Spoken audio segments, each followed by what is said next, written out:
አይ ለመክዳቱ እኮ አሁን ቀላል ነው። እንደውም ስልጣን ላይ ከመውጣት በበለጠ ምልህ ሰው አይደለም አይደል የምትከዳው አላማህን የምትናገራቸውን ነገሮች እና የቆምክለትን ነገር ነው መርህን ነው የምትከዳው ፕሪንሲፕሎችን ነው የምትከዳው እና ያንን ለማድረግ እንደውም ስልጣን ላይ ከመውጣት በጣም በበለጠ አሁን ላይ በጣም ብዙ እድል አለን። የወቅቱ አነጋጋሪ ሴት ምስጢረ ስላሴ ታምራት በራሷ አንደበት ምላሽ ሰጥታለች። ከሰሞኑ እጅግ አነጋጋሪ የሆኑ ሀሳቦችን በምርጫ ክርክር መድረኮች ላይ ስታነሳ እያስተዋልናት ያለችው ምስጢረ ከታዋቂው ደራሲ አሌክስ አብርሃም ጋር በነበራት ቆይታ ላይ ነው ስለ ራሷና ፖለቲካዊ ሕይወቷ የተናገረችው።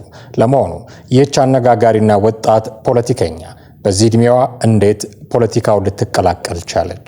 እኔ በቃ ፖለቲካ ላይ ስገባ ማለት ነው ምንድነው ማድረግ የምፈልገው ብዬ ነው ራሴን የምጠይቀው። እንዳልኩ ብዙ ነገሮቻችን የሚፈቱት በዚሁ ዘርፍ ነው ብዬ አስባለሁ። ብዙ ችግሮችንም የፈጠረው ራሱ ይሄ ዘርፍ ስለሆነ እና እንዳልኩ ቅድም ዲስከስ ያደረግነው የጋዜጠኝነት ጉዳይ ያለው የሶሳይቲ ሁኔታ አንዱ ነገር ቢሆንም ግን የፖለቲካ ባህላችን በራሱ በጣም ያንን ሙያ ራሱ ወደ ችግር ከቶታል ብዬ አስባለሁ።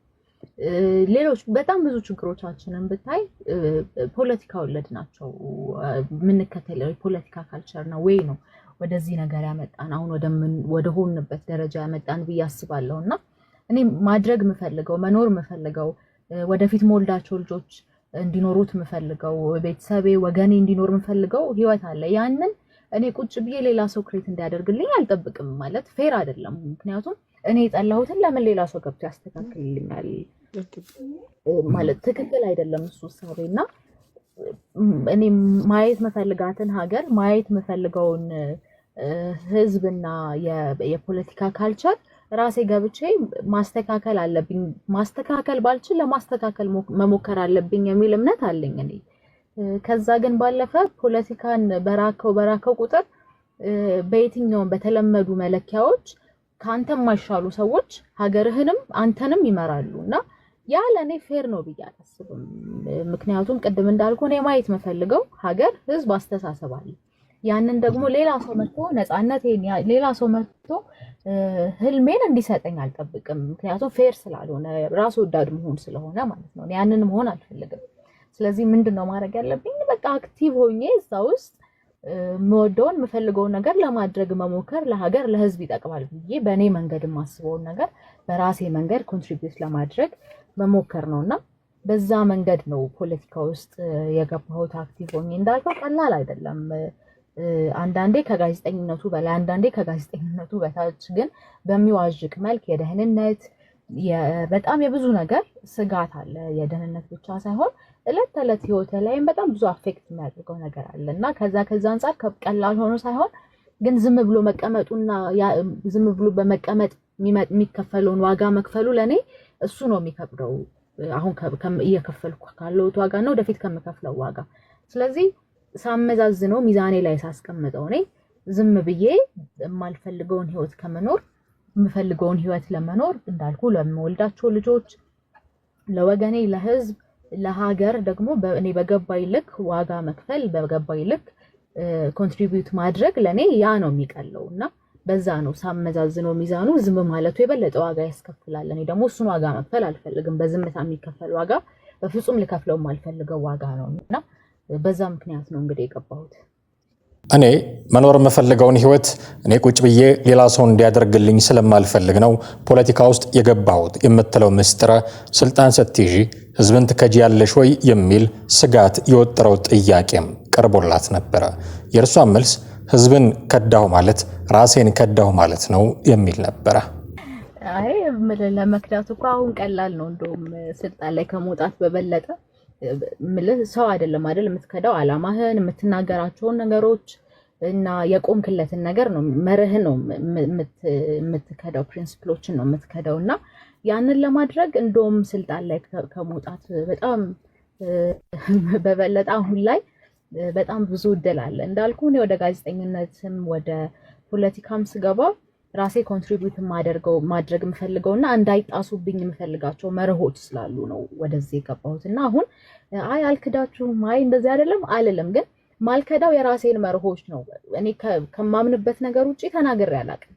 ሚዲያ ላይም የሚያቀኝ ሰው መሬት ላይም የሚያቀኝ ሰው እኔ አንድ ነኝ ማለት ያንን የሚያቆይ ሰዎች ያውቃሉና የምናገረው መርሆቼ ነው የምናገረው የህይወት ፕሪንሲፕሎቼ ነው ማምንባቸው ነገሮች ነው እነዛን ከዳው ማለት ለኔ እየኖርኩ ነው ብዬ አላስብም በራሱ ስለዚህ ህዝብም አይደለም ከከዳው መገዳው ራሴ ነው የምከዳውና ያንን ለማድረግ አትሊስት አሁን ባለችው ሚስጥር አሁን ባለኝ እንትን የሰውነት ሁኔታ ያንን ማድረግ አልፈልግም በፍጹምና አሁን ወጥቼ እኔ ህዝቡን አልከዳም ህዝብ እንደዛ አልልም እኔ መርሆቼን አልከዳም ምክንያቱም የምናገረው ከመርሄ ወጥቶ አያውቅም ከምኖረው እውነት ከዕለት ተዕለት ህይወቴ ወጥቶ አያውቅም አሁንም እናንተም ጋር የምናገረው ሚዲያ ላይ የምማወራው ነገር ያንን በአካል የሚያውቁኝ ሰዎች ያውቃሉና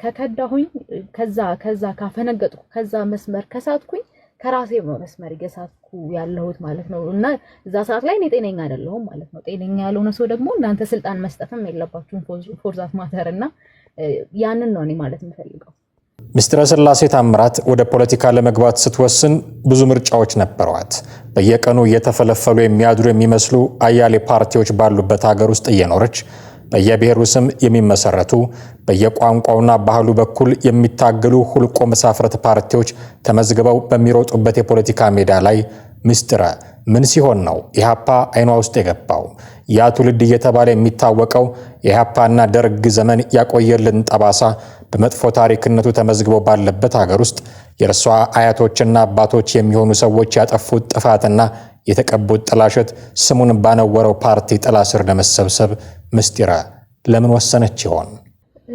አው አብዛኛው ወጣት የኢሃፓን በተለይ የሚያነብሰው ኢሃፓን ያቃል በደንብ የኢሃፓን መጽሐፎች ብዙ አንብቧል እና እኔም እንደዛ ነው በደንብ የኢሃፓን መጽሐፎች ካነበቡት ውስጥ ነኝ ኢሃፓን በመጽሐፍ ነው መጀመሪያ ማቀው የኢሃፓ የነበረ ቤተሰብም አልነበረኝም ብዙዎች እንደሚገምቱት በመጽሐፍ ነው መጀመሪያ ማቀው ከዛ ግን ለኔ መመዘኛዬ ያ ብቻ አልነበረም እውነቱን ለመናገር ምክንያቱም እኔ ያ ትውልድ ይደገማል ብዬ አላስብም እውነቱን ለመናገር የዛን ጊዜ የነበረው የዓላማ ጽናት መስዋዕትነት ላመኑበት ነገር እስከመጨረሻው መሄድ ላመኑበት ነገር ከሚወዱት ጋር መጣላት መለያየት ኢቭን ከህይወት ጋር ጭምር መለያየት ይደገማል ብዬ የሚል እምነት አልነበረኝምና ያ ብቻ ለኔ መመዘኛ አልነበረም ምክንያቱም እንዳልኩ ያ ታሪክ ተሰርቶ ተጽፎ በጣም እኔ ማከብረው ታሪክ ነው ያ የመስዋዕትነት ታሪክና እሱ ተጽፎ ተቀምጦ ማደንቃቸው ጀግኖች ሆነው አልፈዋል ከዛ ግን አሻም በነበርኩበት ሰዓት ላይ በደንብ በተለይ ከኦፖዚሽን ፓርቲዎች ጋር በደንብ የመቀራረብ የማየት ነገሮችን እድል አጋጥሞኝ ነበር በኢንተርቪውም በፕሮግራሞች በተለያየ ማለት ነውና ከአሻም እንደማልቀጥል አዝማሚያውን እያየነው ስንመጣ ለመልቀቅ የወሰንን ስንመጣ ከዛም በፊት ጀምሮ የፖለቲካ ፓርቲዎችን ለማወቅ ሞክሬያለሁና አሁን ላይ ባለው እንቅስቃሴ ነው እኔ በደንብ እንትን ያልኩት ወደ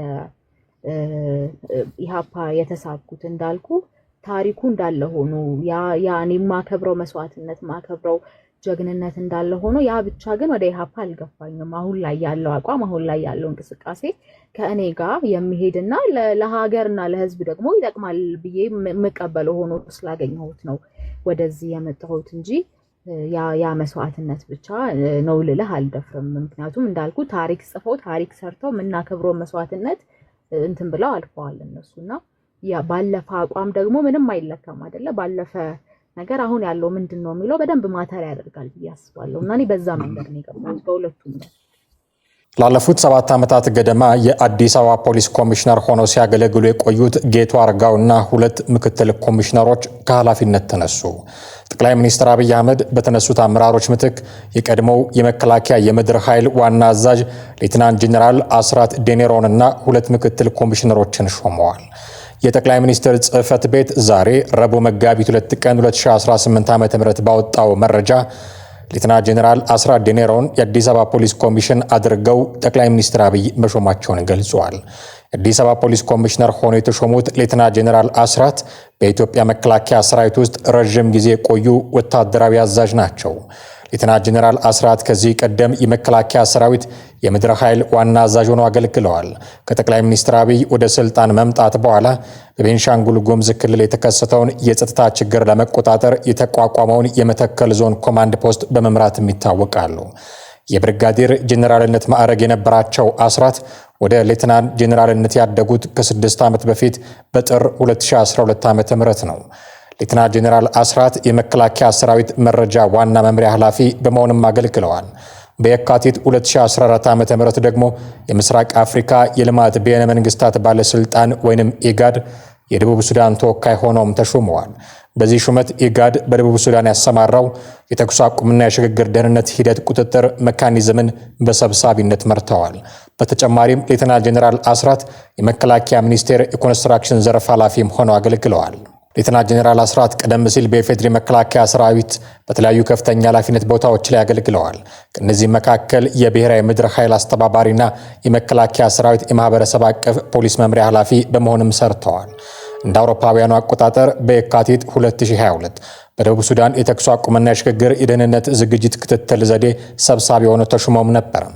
ተቋሚው በሀገሪቱ ያለውን ግጭት ለማቆም በተደረገው የሰላም ስምምነት መሰረት የተኩስ አቁም አፈጻጸምን የመከታተል ኃላፊነት የተጣለበት ቀጠናዊ አካል ነው። ሌተናንት ጄኔራል አስራት ቀደም ባለው የሥራ ዘመናቸው የመከላከያ ሰራዊት የኢንፎርሜሽን መምሪያ ኃላፊ የነበሩ ሲሆን ቤንሻንጉል ጉሙዝና ጋምቤላ ክልሎችን ጨምሮ በምዕራብና በደቡብ ምዕራብ የኢትዮጵያ አካባቢዎች የደህንነት ስራዎችን ሲያከናውን የነበረው የምዕራብ እዝ በበላይነት መርተዋል። ጠቅላይ ሚኒስትር አብይ በምክትል ኮሚሽነርነት የሾሟቸው ረዳት ኮሚሽነር ቶፊቅ መደድና እርዚቅ ኢሳንን ነው። አዲሱ ምክትል ኮሚሽነር እርዚቅ የአማራ ክልል የርዕሰ መስተዳድር ህዝብ ግንኙነት አማካሪ ነበሩ። የአማካሪነት ሹመትን ጥቅምት ላይ ከማግኘታቸው አስቀድሞ ደግሞ የክልሉ ወጣቶችና ስፖርት ቢሮ ኃላፊ ነበሩ። የአማራ ክልል ርዕሰ መስተዳድር ጽህፈት ቤት ኃላፊ፣ የጎንደር ከተማ ከንቲባ እንዲሁም በገበታ ለሀገር ፕሮጀክት የተገነባው የጎርጎራ ኢኮ ሪዞርት ግንባታ አስተባባሪም ነበሩ። ከአዲስ አበባ ፖሊስ ኮሚሽነርነት የተነሱት ጌቱ አርጋው ኃላፊነቱን የተረከቡት ከ7 ዓመት ገደማ በፊት ነበረ። በሚያዝያ 2011 ዓ.ም ጠቅላይ ሚኒስትሩ የዋና ከተማዋን ፖሊስ እንዲመሩ ለዋና ኮሚሽነርና ምክትል ኮሚሽነርነት ቦታ ባለስልጣናት መሾማቸውን ከማሳወቅ ውጪ ሹምሽሩ ለምን እንዳስፈለገና ስለ ቀድሞው ኮሚሽነር ጭምር የተባለ ነገር የለም። አዲስ የጦርነት ስጋት በትግራይ የትግራይ ተወላጆች ከሰሜን ኢትዮጵያ ለቀው እንዲወጡ እያደረገ ነው ሲል ኤኤፍፒ ዘገበ። አዲስ የጦርነት ስጋት የትግራይ ተወላጆችን ከሰሜን ኢትዮጵያ ለቀው እንዲወጡ እያደረገ ነው ሲል የፈረንሳዩ የዜና አገልግሎት አጃንስ ፍራንስ ፕሬስ ዘግቧል። የዜና ወኪሉ በትግራይ ክልል መዲና መቀሌ በኩለ ሌሊት የጀርባ ቦርሳና ሻንጣ የያዙ በርካታ ወጣቶች ወደ አዲስ አበባ የሚወስዳቸውን አውቶቡስ በማፈላለግ ላይ መሆናቸውን መመልከቱን ገልጿል። በፌዴራል መንግስቱና በትግራይ ኃይሎች መካከል በተደረገውና ቢያንስ የ600,000 ሰዎችን ሕይወት በቀጠፈው የእርስ በርስ ጦርነት ውስጥ በትግራይ ኃይል በኩል በመሆን ተሳትፎ የነበረው የ23 ዓመቱ አቤል ለደህንነቱ ሲባል ስሙ የተቀየረ ነው። አዲስ ግጭት መከሰቱ አይቀሬ መሆኑ እንደሚያሰጋው ተናግሯል። እዚህ መቆየት ከእንግዲህ አስተማማኝ አይደለም የሚለው አቤል ሰዎች ሲሞቱ አይቻለሁ። ያንን ደግሜ ማየት አልፈልግም። ጦርነቱ ዳግም እንዲደርስብኝ አልፈልግም ሲል ስጋቱን ለኤኤፍፒ ገልጿል። የመካከለኛው ምስራቅ ቀውስ ዓለምን እያነጋገረ ባለበት በዚህ ወቅት በቀይ ባህር ቀጠና በአፍሪካ ቀንድ ሌላ ግጭት እያንዣበበ እንደሚገኝና የፌዴራልና የትግራይ ኃይሎች በሰሜን ኢትዮጵያ ድንበር አካባቢ ዳግም ኃይላቸውን እያከማቹ መሆኑን ዘገባው አመልክቷል። እንደ ዘገባው ገለጻ ትክክለኛው ቁጥር ባይታወቅም ከጦርነቱ በፊት የ6 ሚሊዮን ሕዝብ መኖሪያ ከነበረችው ከትግራይ ክልል በመቶዎች የሚቆጠሩ ሰዎች በየቀኑ በአውቶቡስና በአውሮፕላን እየወጡ ይገኛሉ። የምስራቅ እዝ ዋና አዛዥ ሌተናል ጄኔራል መሐመድ ተሰማና የእዙ ምክትል አዛዥ ለኦፕሬሽናል ሜጀር ጄኔራል ተስፋዬ ረጋሳ በጎጃም ተሰማርቶ ውጤታማ ግዳጅ እየተወጣ ከሚገኝ የጦር ክፍል መሪዎችና አባላት ጋር ተገናኝተው ግዳጅ ሰጥተዋል።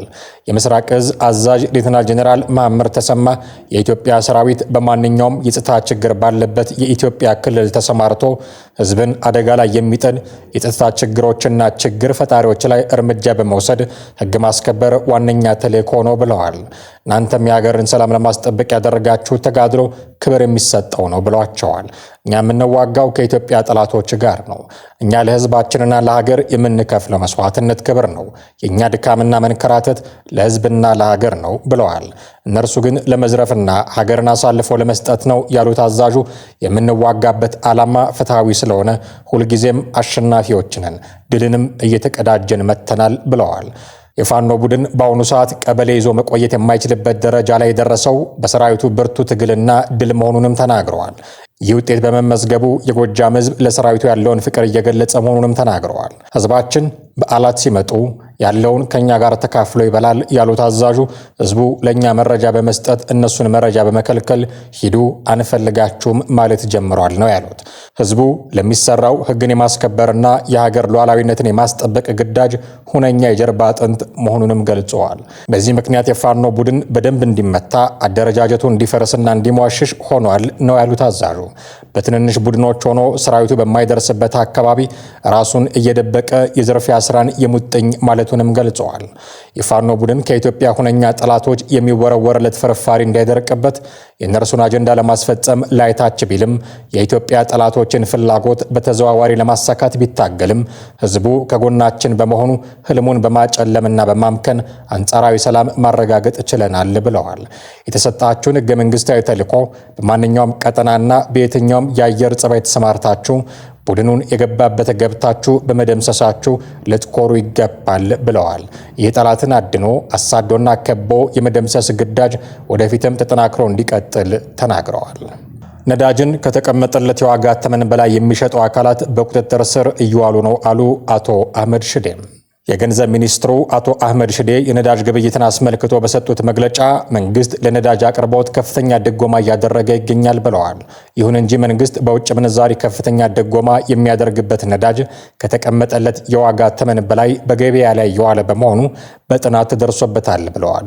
ህገወጥ ድርጊቱን የሚፈጽሙ የመንግስት ተቋማትን ጨምሮ ተባባሪዎችን በቁጥጥር ስር የመዋል ስራ መጀመሩንም አብራርተዋል። በመካከለኛው ምስራቅ የተከሰተው ግጭት የነዳጅ አቅርቦት ላይ ተጽዕኖ እያሳደረ እንደሚገኝ የገለጹት ሚኒስትሩ በትናንትናው ዕለት የተደረገው የነዳጅ ዋጋ ማስተካከያም በዓለም አቀፍ ገበያ ካለው የዋጋ ጭማሪ አንጻር ዝቅተኛ መሆኑን ተናግረዋል። ይሁንና የቀውሱን ማብቂያ ያልታወቀ በመሆኑ መንግስት በቀጣይ በጥናት ላይ የተመሰረተ የቁጠባ ግብይት ስርዓት እንዲተገበር ያደርጋለን ብለዋል። መንግስት የጀመረው የህግ ማስከበር ስራም ተጠናክሮ የሚቀጥል መሆኑን ጠቁመው ዜጎችም ለዚህ እገዛ እንዲያደርጉ ጥሪ አቅርበዋል። የባህር በራችንን ያጣነው ትክክለኛ ባልሆነ ፖሊሲና የኢትዮጵያን ጥቅም በማያስከብር በኢትዮጵያውያን ባልተመረጠ መንግስት ነው ሲሉ የኢዜማ ፓርቲ አዲሱ መሪ አቶ ኢዮብ መሳፍንት ተናገሩ። የኢትዮጵያ ዜጎች ለማህበራዊ ፍትህ ኢዜማ ፓርቲ መሪ ሆነው በቅርቡ በፓርቲው ጠቅላላ ጉባኤ የተመረጡት አቶ ኢዮብ መሳፍንት ለአዲስ ዘመን ጋዜጣ እንደገለጹት ኢዜማ ከመስረታው ጀምሮ የኢትዮጵያ የባህር በር ይገባታል ብሎ ያምናል ብለዋል። ኢትዮጵያ የባህር በር እንደሚገባት ፓርቲው በፕሮግራሙ ላይ በግልጽ ማስቀመጡን የሚናገሩት የፓርቲው መሪ ኢትዮጵያ የባህር በሯን ያጣችው ትክክለኛ ባልሆነ ፖሊሲና የሀገርን ጥቅም በማያስከብር በኢትዮጵያውያን ባልተመረጠ መንግስት መሆኑን ተናግረዋል። ኢትዮጵያ የባህር በር ማግኘት አለባት ያሉት አቶ ኢዮብ የባህር በር የማግኘት ሂደቱ በተቻለ መጠን በዲፕሎማሲያዊ መንገድ በሰላም በድርድር እንዲሁም ሰጥቶ በመቀበል መርህ መከናወን እንዳለበትም ጠቁመዋል። የፓርቲውን ዋና ዓላማ በኢትዮጵያ ውስጥ የዲሞክራሲ ስርዓት እንዲያብብ የዜግነት ፖለቲካ እንዲለመልምና ማህበራዊ ፍትህ እንዲሰፍን ማድረግ ነው ያሉት አቶ ኢዮብ በተጨማሪም አሁን ያለው የብሔር ፌዴራሊዝም ስርዓት ተለውጦ ለኢትዮጵያና ለዜጎቿ በሚጠቅም መልኩ እንዲደራጅ ፓርቲው ይሰራል ብለዋል። የኢራን ፖሊስ አዛዥ አህማድ ሬዛ ራዳን በጠላት ጥያቄ መሰረት የአገሪቱን መንግስት ለመቃወም በጎዳና ላይ ሰልፍ የሚወጡ ኢራናውያንን የሚያስተናግዱት እንደ ጠላት እንደሚሆን ተናገሩ። በጠላት ጥያቄ መሰረት የሆነ ሰው የሚመጣ ከሆነ እንደ ተቃዋሚ ወይንም እንደ ሌላ አካል አንቆጥራቸውም። ጠላትን እንደምናስተናግደው እነርሱንም እናስተናግዳቸዋለን። ለጠላት ምላሽ በምንሰጥበት መንገድ ምላሽ እንሰጣቸዋለን ሲሉ ለአገሪቱ የመንግስት መገናኛ ብዙሃን ተናግረዋል። የፖሊስ አዛዡ ሁሉም ኃይሎቻችን ጣቶቻቸውን ቃታ ላይ ነው ያለው፣ አብዮቱን ለመከላከል ዝግጁ ናቸው ብለዋል። የእስራኤል ጠቅላይ ሚኒስትር ቤንያሚን ኔታንያሁ እሁድ ዕለት ባስተላለፉት መልእክት ኢራናውያን የአገሪቱን መንግስት ለመጋፈጥ እንዲነሱ አሳስበው ነበረ። ኔታንያሁን ጨምሮ የተለያዩ የእስራኤል ባለስልጣናት ጦርነቱ የኢራን መንግስት እንዲቀየር ሊያደርግ ይችላል የሚል ተስፋ እንዳላቸው ተናግረዋል። ባለፈው ታህሳስ ላይ ኢራን ከፍተኛ ሀገር አቀፍ ጸረ መንግስት ተቃውሞ አስተናግዳ ነበረ። የሀገሪቱ መንግስት ተቃውሞ ለማፈን በኢስላማዊ ሪፐብሊኩ ታሪክ አስከፊ የተባለውን እርምጃ ወስዷል። መቀመጫውን በአሜሪካ ያደረገው የሰብአዊ መብት ተሟጋች የዜና ወኪል ሂራና ከተቃውሞው ጋር በተያያዘ ቢያንስ 7000 ሰዎች እንደተገደሉ ማረጋገጡን ገልጸዋል።